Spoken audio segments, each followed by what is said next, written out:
फराह गोगी साहिबा पंजाब के अंदर करती रहीं। आपको मैं बताऊं कि असासों में ये जो आपको नज़र आ रही है असासे इतने बढ़ गए, बेसिक काम ये था कि गिरफ्त इतनी मजबूत थी कि किसी को पता ही नहीं चलता था, किसी को एहसास ही नहीं होता था कि यार ये निज़ाम कहाँ से चल रहा है। लिस्ट आ जाती थी, ये काम करने हैं, इसके इतने पैसे हैं, इसके इतने पैसे हैं, और इस तरह से उसके ऊपर उड़ा दिया जाता था सब कुछ। हैरान अब सारे क्यों हो रहे हैं कि ये बहुत बड़ा कोई इंकशाफ हो गया फराह गोगी साहिबा के बारे में। फराह गोगी साहिबा यही कुछ थी।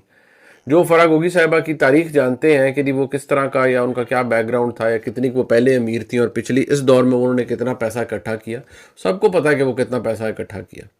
बहुत से ऐसे लोग हैं जो जानते हैं नहीं कि वो क्या शख्सियत थी उनके पास। घर के बाहर जनाब हज़ारों के हिसाब से वो कई सैकड़ों के हिसाब से पुलिस वाले खड़े होते थे जी, ड्यूटियां लग रही होती थी जी, दावतें चल रही हैं, फलान चल रहा है, जितने भी शुरफा हैं आपके वहाँ आके दम भर रहे हैं और पैसे इकट्ठे हो रहे हैं, और एक एक डीसी की ट्रांसफ़र के लिए 2-2 ढाई-ढाई करोड़ रुपया लिया जा रहा है। तो ये कहाँ से सेटिंग होती थी?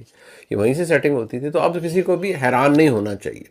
ये जनाब फराह गोगी साहिबा के हवाले से ये अपडेट थी, किसी को हैरान ना हो, इसीलिए वो यहाँ से उनको दौड़ाया गया कि अगर वो FIA के हत्थे चढ़ गई या किसी भी तहकीकाती इदारे के हत्थे चढ़ गई तो जो सारी बातें अब बिट्स एंड पीसेस में सामने आ रही हैं वो एकदम सामने आ जाएंगी और वो कच्चा चिट्ठा खोल देंगी। आज भी मैं कहता हूँ कोई इंडिपेंडेंट इंक्वायरी हो जाए, वो बता देंगे कि इमरान खान साहब के घर से इस करप्शन का क्या ताल्लुक है। तो जो लोग ये कहते हैं, मैं हमेशा कहता था नहीं, ये कोई तखयलाती कैरेक्टर नहीं है, ये यही मौजूद थे।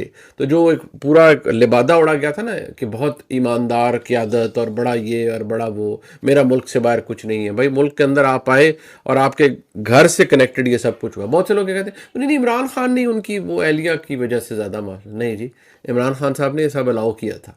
सब पता था इमरान खान साहब को पंजाब में क्या हो रहा है, पर आंखें बंद करते थे। जो मौजूदा आर्मी चीफ और उस वक्त DG ISI से मसला क्या बना था, DG ISI ने जाकर बताया था कि ये खुरा आपके घर में निकलता है, ये लूट मची हुई है पंजाब में। इमरान खान साहब को पसंद नहीं आया।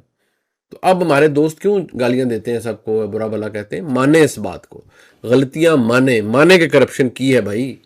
बाकियों को चोर कहते हैं तो मसद एहतराम, चोरी तो आपने भी की, जितना दा लगा उतनी की, और अपने फ्रंट मैन बना के की।